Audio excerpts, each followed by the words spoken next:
Shalom, selamat hari Minggu buat pemirsa Mimbar Kristen Kementerian Agama Republik Indonesia dan seluruh umat Kristen dimanapun saudara berada. Berjumpa dengan kami kembali pada hari Minggu ini, tanggal 2 Mei tahun 2021 dalam pelayanan Mimbar Kristen Kementerian Agama Republik Indonesia. Dan pelayanan pada hari Minggu ini dilayani oleh Sinode Gereja Elim Tabernakel. Selamat beribadah. Shalom Bapak Ibu, kita yang dikasihi Tuhan Yesus, kita akan mulai ibadah pada hari ini.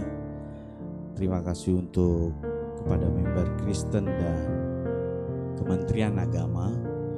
Kami mengucapkan syukur dan rasa terima kasih karena kita masih dapat mengikuti ibadah pada hari ini. Mari kita akan mulai ibadah pada hari ini, kita tundukkan kepala. Terima kasih Tuhan atas berkat dan anugerah-Mu Bapa. Kami masih bisa menikmati ibadah pada hari ini. Kami serahkan semua ke dalam tangan-Mu, baik puji-pujian, bahkan sekalipun terlebih khusus firman yang akan disampaikan Yesus. Berkati kami Tuhan, kami serahkan semua ke dalam tangan-Mu. Di dalam nama Tuhan Yesus Kristus, haleluya, amin.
Mari kita berdoa, pemirsa yang terkasih dalam Tuhan kita Yesus Kristus. Bapa dalam surga, Tuhan kami, Tuhan Yesus Kristus, kami datang di hadapan-Mu Tuhan. Kami mau mendengarkan kebenaran firman-Mu. Berfirmanlah bagi kami semua, untuk kami bisa mengerti, memahami isi hati-Mu. Apa yang Kau hendak sampaikan bagi kami semua, pemirsa Mimbar Kristen Kementerian Agama di saat ini. Di dalam nama Tuhan kami Yesus Kristus, kami siap mendengarkan kebenaran firman-Mu. Haleluya. Amin. Shalom, salam sejahtera di dalam kasih Tuhan kita Yesus Kristus. Pemirsa Mimbar Kristen Kementerian Agama, dimanapun Bapak Ibu dan semua saudara-saudariku berada. Saat ini bersama kita akan melihat kebenaran firman Tuhan yang tentu pastinya harus mengubah kehidupan kita. Masih dalam suasana mengenai kebangkitan Tuhan kita Yesus Kristus yang beberapa waktu lalu kita sudah peringati kematian dan kita peringati kebangkitannya. Kebenaran firman Tuhan saat ini mengenai esensi kebangkitan Kristus. Bapak Ibu yang kekasih di dalam Tuhan kita Yesus Kristus, kita masih hangat dalam suasana kebangkitan Tuhan. Memang kita memperingati kebangkitan Tuhan kita Yesus Kristus 2000 tahun yang lalu. Tetapi suasana ini tentu pasti memiliki implikasi, dampak bagi setiap kehidupan kita, khususnya orang percaya. Alkitab mencatat bahwa Tuhan Yesus menampakkan dirinya berulang-ulang kali selama 40 hari untuk membuktikan Dia bangkit. Memang kita hidup 2000 tahun setelah itu, dan sekarang makna esensi kebangkitan Tuhan Yesus dalam kehidupan kita yang sedang kita jalani ini tentu harus memiliki dampak yang konkret bagi kita, bagi sesama dalam pengabdian kita kepada Tuhan kita Yesus Kristus. Yohanes 11 ayatnya yang ke-25. Akulah kebangkitan dan hidup. Barang siapa percaya kepadaku, ia akan hidup walaupun ia sudah mati. Tuhan Yesus memperkenalkan dirinya sebagai kebangkitan dan hidup. Pernyataan ini adalah sebagian dari cerita mengenai kematian Lazarus, saudara Maria dan Marta di saat itu, yang dimana Lazarus sudah mati selama 4 hari, tetapi Tuhan Yesus sanggup bisa membangkitkannya. Tentu secara manusia, hal ini tidak mungkinlah terjadi.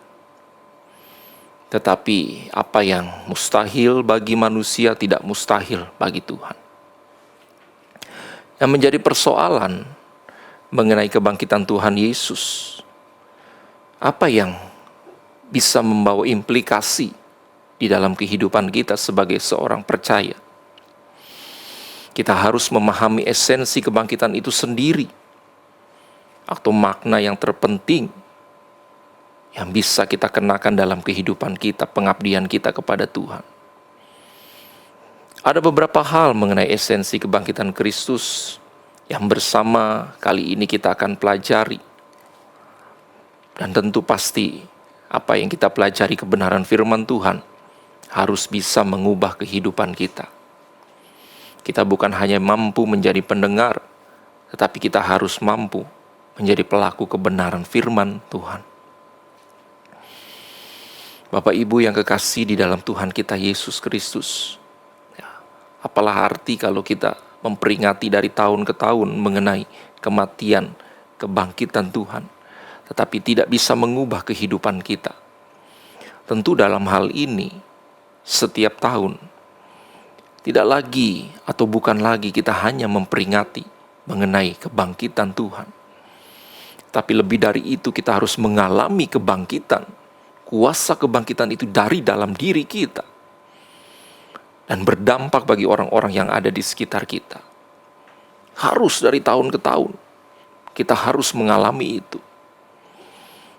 Untuk apa menjadi orang percaya, tetapi hanya mempercayai sejarah, mengulang sejarah dalam keadaan situasi apapun yang sedang kita alami, tapi tanpa merubah kehidupan kita. Untuk apa kita memperingati? Banyak orang secara emosional, dalam situasional, menangis, mengingat kematian Tuhan. Tetapi sungguh-sungguh tidak bisa menghargai, menghormati pengorbanan Tuhan dalam kehidupan yang berjuang untuk hidup kudus berkenan di hadapan Tuhan. Begitupun juga dengan berita kebangkitannya. Orang hanya berseru, Tuhan Yesus bangkit, Tuhan Yesus bangkit. Tapi faktanya, di dalam dirinya tidak mengalami kebangkitan yang sejati, yang benar. Karena tidak mengalami esensi kebangkitan dari Tuhan Yesus itu sendiri. Sehingga tidak berdampak apapun dalam dirinya. Dari tahun lepas tahun hidup masih dalam pergumulan dosa, bergelut di dalam dosa, kekurangan, kelemahan. Tanpa mengalami perubahan, tanpa mengalami apa yang berkenan di hadapan Tuhan. Oleh karena itu, Bapak Ibu yang kekasih dalam Tuhan kita Yesus Kristus, mari kita melihat esensi kebangkitan Tuhan. Yang pertama, kebangkitan berbicara mengenai ketaatan Yesus kepada Bapanya. Tuhan Yesus bangkit bukan hanya karena kuasa Allah yang sanggup membangkitkannya. Allah yang maha dahsyat, Allah yang maha segalanya, Bapa yang maha segalanya. Segala sesuatu bersumber daripadanya. Tentu tidak perlu diragukan kuasa Tuhan yang begitu dahsyat, yang begitu sanggup membangkitkan Tuhan Yesus. Tetapi harus kita pahami dengan benar. Kebangkitan Tuhan Yesus juga berbicara mengenai ketaatan kepada kehendak Bapa di surga. Yang terpenting bukan hanya Tuhan sanggup atau Allah sanggup membangkitkan dia dari orang mati. Tetapi dengan ketaatannya kepada seluruh kehendak Bapa, maka Tuhan Yesus bangkit. Ibrani 5 ayat yang ke-7 dikatakan, dalam hidupnya sebagai manusia, ia telah mempersembahkan doa dan permohonan dengan ratap, tangis, dan keluhan kepada Dia yang sanggup menyelamatkan dari maut. Dan karena kesalehannya, Tuhan Yesus telah didengarkan. Karena kesalehannya, karena ketaatannya, Tuhan didengarkan. Doa pergumulan di Taman Getsemani yang dilalui sepanjang malam. 3 kali dia berseru, bukan kehendakku yang jadi Bapa, tetapi kehendakmu yang jadi. Tentu pemaknaan 3 kali Tuhan Yesus berulang-ulang kali mengucapkan kata itu. Itu merupakan suatu peneguhan, kesiapan untuk masuk di dalam penderitaan dan puncak penderitaan mati di kayu salib. Di sini kita melihat betapa taatnya Tuhan Yesus kepada seluruh kehendak Bapa. Tentu ini mengajarkan setiap kita sebagai orang percaya. Kita pun juga harus belajar taat kepada Tuhan, kepada Bapa di surga. Tentu di masa sekarang ini, kita pun juga belajar taat kepada siapa? Pemerintah yang adalah wakil Tuhan dalam hal ini di dalam dunia. Masa-masa pandemi seperti sekarang ini, setahun lebih kita masih ada di dalam masa seperti sekarang ini. Tetapi bisakah kita taat kepada pemerintah untuk menjaga prokes atau protokol kesehatan dengan ketat? Jangan karena kita menganggap Tuhan kita yang maha kuasa, Allah kita yang maha kuasa melindungi, tapi kita sendiri tidak menjaga, kita tidak bertanggung jawab.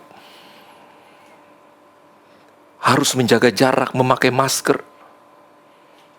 Itu bahagian dari ketaatan. Bagaimana kita taat terhadap pemerintah? Yang terlihat saja kita tidak bisa taat. Bagaimana dia yang tidak terlihat? Dan kita mau mengatakan, aku mau taat kepadamu ya Bapa, kepada Tuhan. Pemerintah saja kita tidak bisa taat.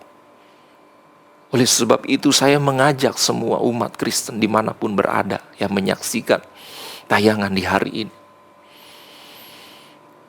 Biar mimbar Kristen, Kementerian Agama ini dijadikan sebuah sarana menyampaikan kebenaran yang di dalamnya juga termuat tanggung jawab. Bukan hanya sekedar mempercayai kuasa Tuhan yang sanggup melindungi, menutup bungkus. Ya, tidak perlu diragukan.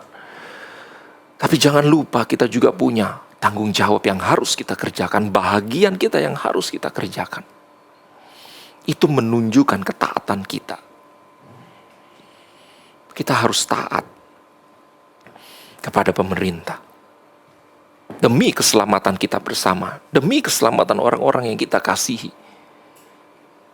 Kalau kita bisa taat kepada pemerintah, tentu kita bisa taat kepada Tuhan. Oh, kita bisa taat kepada Tuhan, Pak. Tidak perlu pemerintah. Loh, pemerintah yang terlihat, wakil Tuhan. Yang harus dihargai, dihormati. Ya. Jadi dalam hal ini, esensi kebangkitan berbicara mengenai ketaatan.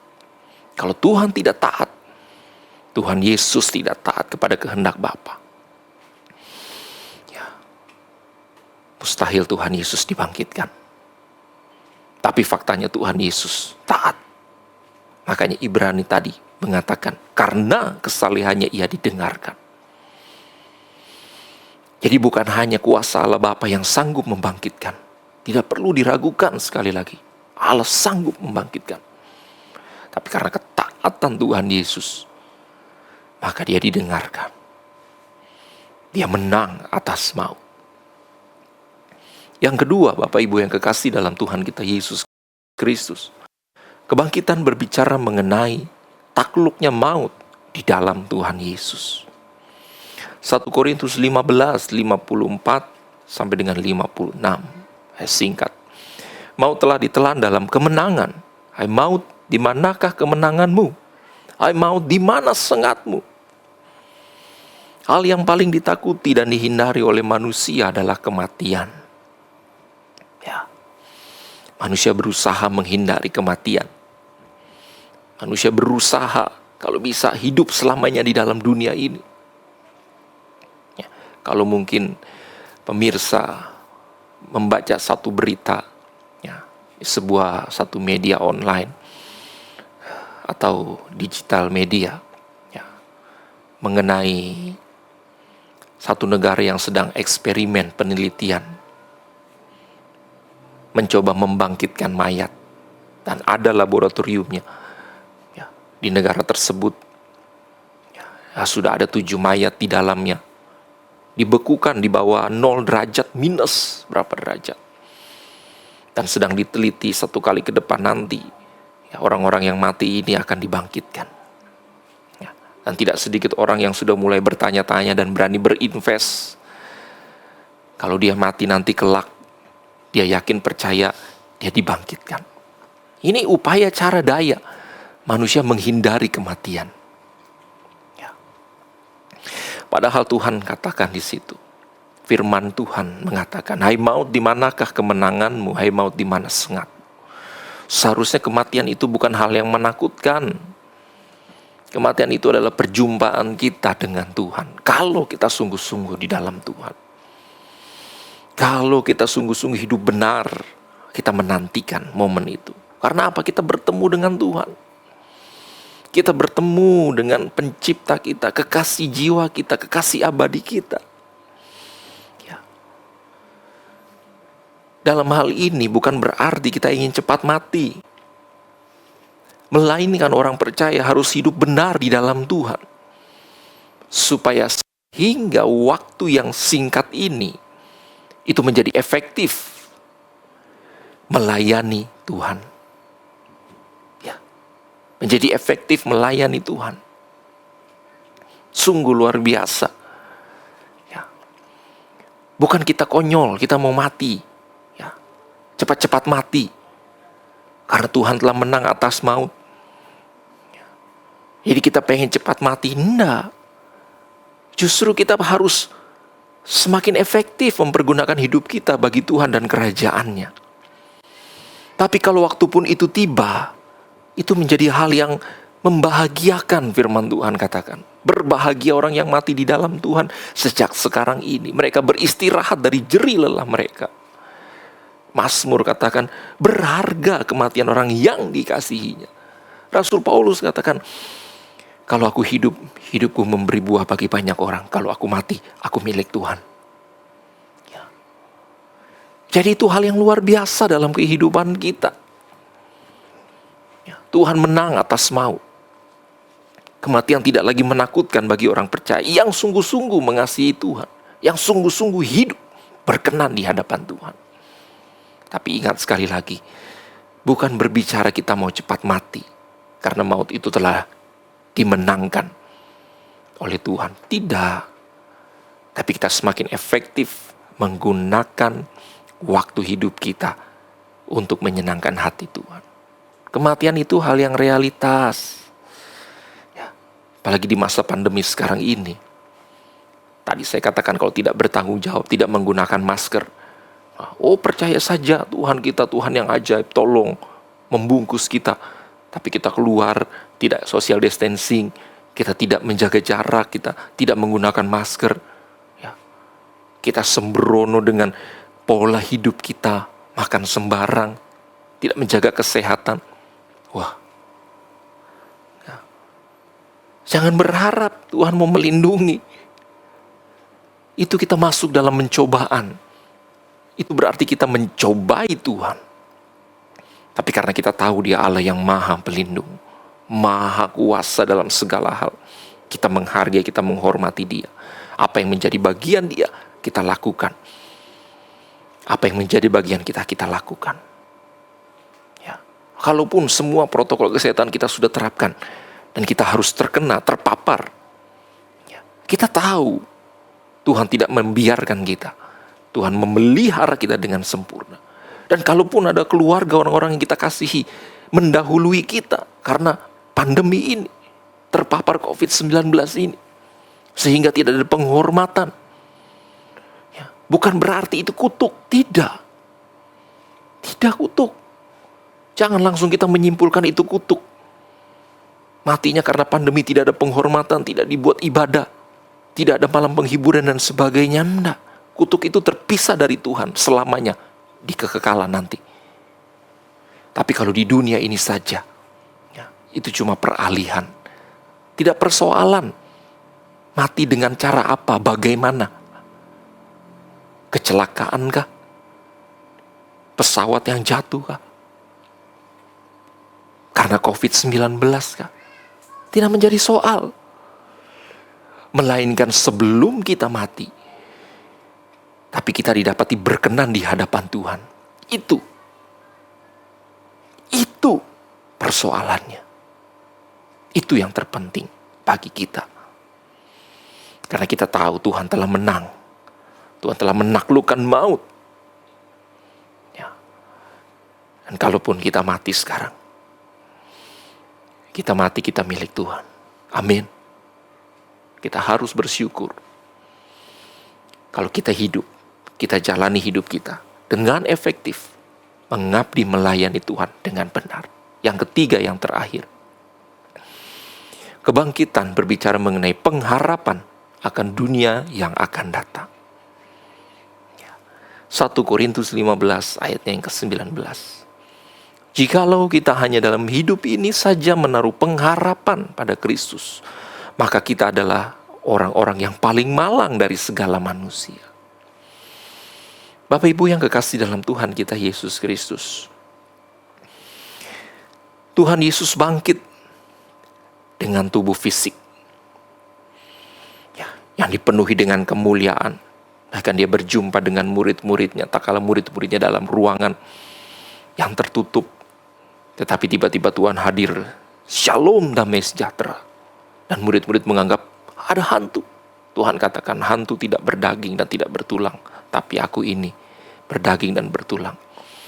Ada roti panggang, ada ikan panggang maksudnya. Ada ikan yang bisa dikonsumsi, ada madu. Tuhan membuktikan tubuh fisik itu butuh makan. Dan waktu Tuhan naik ke surga, yang nanti kita akan peringati kembali, dia pun naik dengan tubuh fisik, tubuh rohani yang dipenuhi dengan kemuliaan. Ini menandakan apa? Surga itu adalah alam fisik, bukan alam roh. Entah di belakang langit biru, di gugusan bintang mana, atau di galaksi apa, kita tidak tahu. Yang kita pahami, surga itu alam fisik karena Tuhan naik dengan tubuh fisik. Dan Wahyu katakan di Wahyu 21, dia akan janjikan langit yang baru dan bumi yang baru, dan Yerusalem yang baru turun dari surga berhias bagaikan pengantin perempuan. Dan setiap kita yang berkenan di hadapannya masuk di dalam kota itu. Jadi kebangkitan Tuhan Yesus berbicara mengenai pengharapan akan dunia yang akan datang. Jangan kita hanya menaruh harap kepada hidup yang ini saja. Kita menjadi orang yang paling malang, firman Tuhan katakan tadi. Kita harus melihat ada kehidupan di balik sekarang ini. Ada langit baru dan bumi yang baru, di mana di dalamnya terdapat kebenaran. Dunia yang sekarang ini tidak memiliki kebenaran. Sekalipun kita mencari keadilan, kita bisa saja diperlakukan tidak adil, padahal kita sudah benar. Itulah dunia. Tapi Tuhan janjikan langit baru, bumi baru, di dalamnya terdapat kebenaran. Dan hanya orang-orang yang hidup benar masuk, layak menempati Yerusalem yang baru.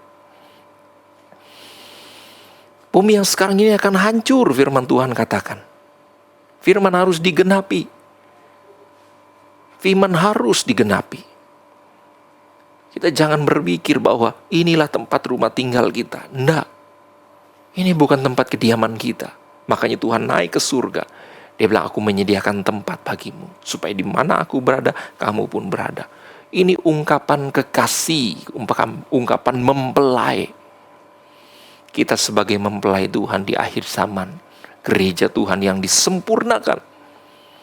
Dan dia nanti sebagai mempelai anak domba yang datang menyongsong kehidupan kita, membawa kita ke tempat dia berada.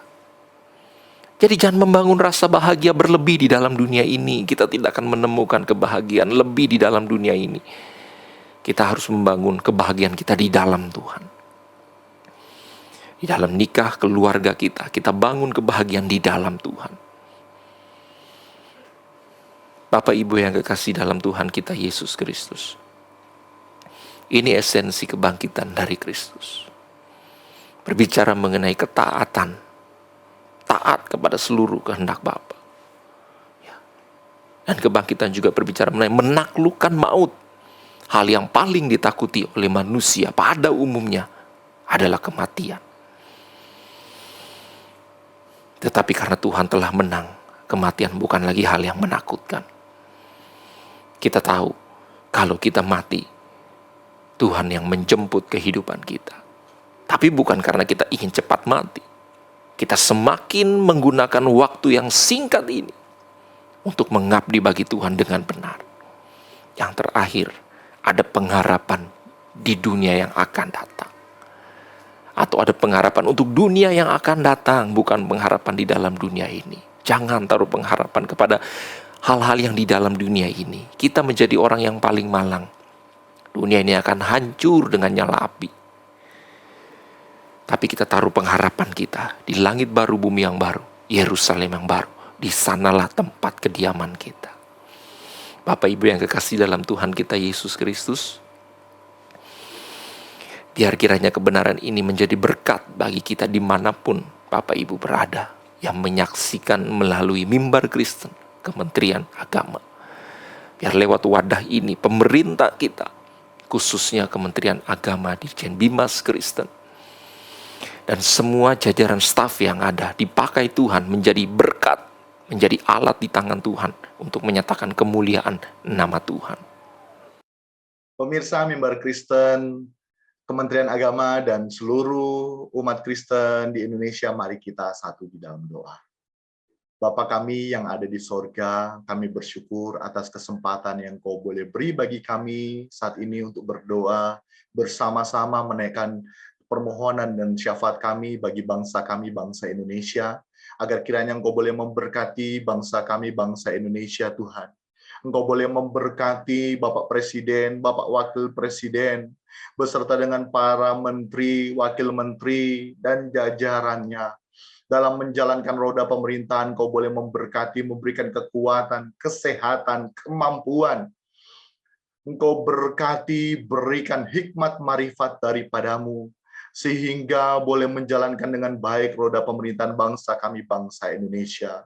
Begitu pula lebih khusus kami berdoa juga bagi Bapak Menteri Agama, Tuhan, dalam menjalankan Tuhan tugas keseharian sebagai Menteri Agama. Engkau berkati senantiasa, termasuk acara ini kiranya Engkau boleh memberkati, Tuhan.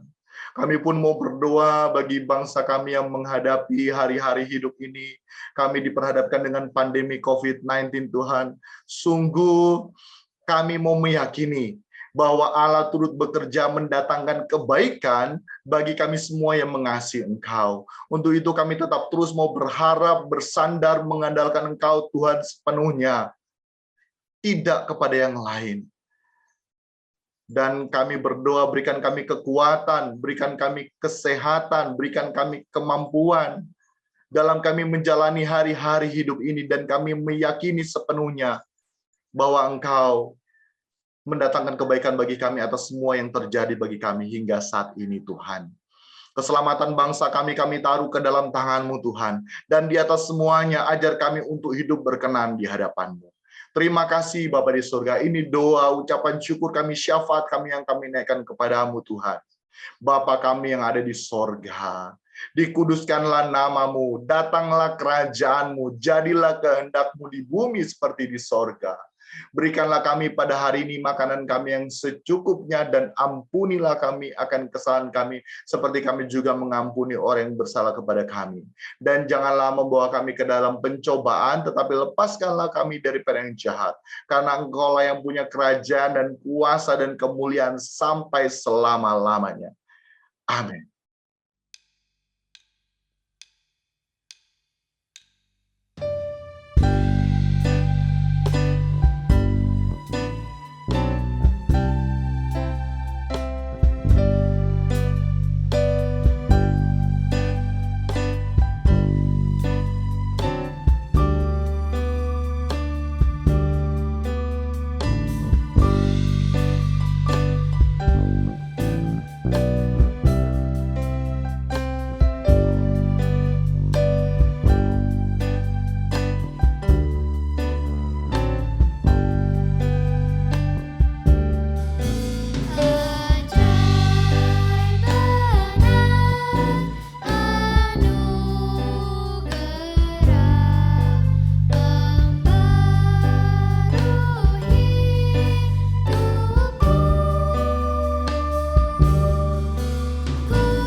Mari Bapak Ibu yang kekasih dalam Tuhan kita Yesus Kristus, bersama kita akan menerima berkat dari Tuhan.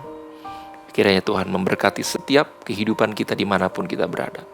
Dan Tuhan memberkati Dirjen Bimas Kristen dan seluruh staf jajaran yang ada bagi hormat kemuliaan nama Tuhan. Kita tundukkan kepala dan kita berdoa. Kami bersyukur Bapa untuk seluruh rangkaian ibadah di hari ini, dari awal hingga akhir ini Tuhan. Engkau memberkati dan Engkau senantiasa menyertai kami dengan sempurna. Dan tiba kami akan menerima berkat-Mu Tuhan. Kami mohon kiranya Tuhan memberkati kehidupan kami dengan limpah dalam berkat yang istimewa, berkat yang membuat kehidupan kami semakin dekat kepada Engkau, berkat kekekalan lewat penggarapan Roh-Mu yang kudus dalam kehidupan kami setiap hari. Berkati semua Tuhan, jajaran staf yang ada dalam Dirjen Bimas Kristen ini Tuhan. Kami mohon berkat-Mu atas kami semua. Terimalah anugerah berkat rahmat dari cinta dari Sang Putra Tuhan kita Yesus Kristus, persekutuan dari Roh-Nya yang kudus menyertai kita. Tuhan Yesus datang di dalam berkat Tuhan kami Yesus Kristus, setiap kami menerima berkat Tuhan. Haleluya. Amin. Amin. Pelayanan Mimbar Kristen Kementerian Agama Republik Indonesia hari Minggu ini tanggal 2 Mei tahun 2021 telah selesai kita ikuti. Kami atas nama tim Mimbar Kristen dan seluruh umat Kristen mengucapkan terima kasih atas pelayanan Bapak Pendeta Juan Tikers, Ketua Badan Penghubung Pusat dan Wakil Ketua Umum Sinode Gereja Elim Tabernakel, serta pendeta-pendeta yang sudah melayani dalam Mimbar Kristen Kementerian Agama Republik Indonesia pada hari Minggu ini, dan puji-pujian yang sudah membawakan pelayanan yang luar biasa dalam Mimbar Kristen Minggu ini. Semoga Tuhan memberikan berkat bagi pelayan-pelayan Tuhan pada hari Minggu ini. Mari kita menerapkan protokol kesehatan dengan benar dengan menerapkan 5M. 1. Memakai masker. 2. Menjaga jarak. 3. Mencuci tangan dengan air mengalir dengan menggunakan sabun.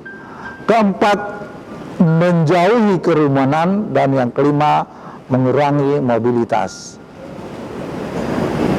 Mari tetap jalankan protokol kesehatan yang sudah ditunjukkan oleh pimpinan Direktorat Jenderal Bimbingan Masyarakat Kristen, dan juga biarlah kita memutus